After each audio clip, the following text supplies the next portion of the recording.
गौतम बुद्ध के पास सेठ रत्नचंद दर्शन को आए तो साथ में ढेरों सामग्री उपहार स्वरूप लाए।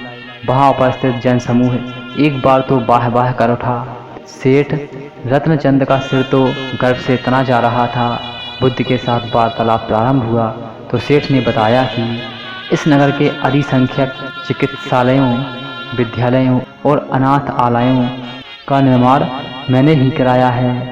आप जिस सिंहासन पर बैठे हैं वह भी मैंने ही भेंट स्वरूप दिया है। आदि आदि कई दान सेठ जी ने गिनवा दिए। सेठ जी ने जब जाने की आज्ञा चाही तो बुद्ध बोले, जो कुछ साथ लाए थे यहाँ छोड़कर जाओ। सेठ जी चकित होकर बोले, प्रभु मैंने तो सब कुछ आपके समक्ष अर्पित कर दिया है। बुद्ध बोले, नहीं, तुम जिस अहंकार के साथ आए थे उसी अहंकार के साथ वापस जा रहे हो। यह सांसारिक वस्तुएं मेरे किसी काम की नहीं। अपना अहम यहाँ त्याग कर जाओ, वही मेरे लिए सबसे बड़ा उपहार होगा। महात्मा बुद्ध का यह कथन सुनकर सेठ जी उनके चरणों में नतमस्तक हो गए और भीतर समाया हुआ सारा अहंकार अश्रु बनकर चरणों को धो रहा था। तो दोस्तों, गौतम बुद्ध की कहानी 2 अपने दुखों का कारण आप ही हैं।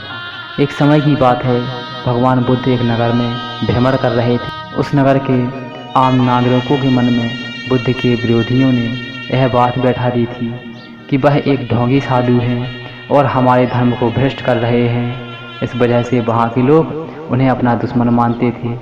जब नगर के लोगों ने बुद्ध को देखा तो वह उन्हें भला बुरा कहने लगे और बद्दुआएं देने लगे।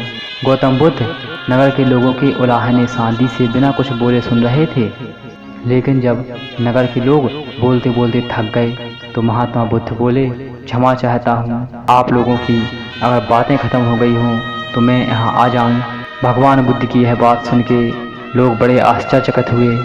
वहीं खड़ा एक आदमी बोला, ओ भाई, हम तुम्हारा गुणगान नहीं कर रहे हैं, हम तो तुम्हें गालियाँ दे रहे हैं। क्या तुम पर इसका कोई असर नहीं होता? बुद्ध मुस्कुराए और बोले, आप सब मुझे चाहे जितनी गालियाँ दो, मैं उन्हें स्वीकारूंगा ही नहीं। आपके गालियाँ देने से मुझ पर कोई असर नहीं पड़ता जब तक कि मैं उन्हें स्वीकार नहीं करता।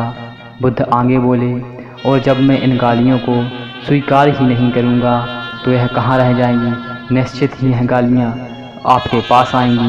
तो दोस्तों, बुद्ध के जीवन का यह छोटा सा प्रसंग हमारे जीवन में एक नया परिवर्तन ला सकता है, क्योंकि बहुत से लोग अपने दुखों का कारण दूसरों को मानते हैं, जो कि अच्छी बात नहीं है।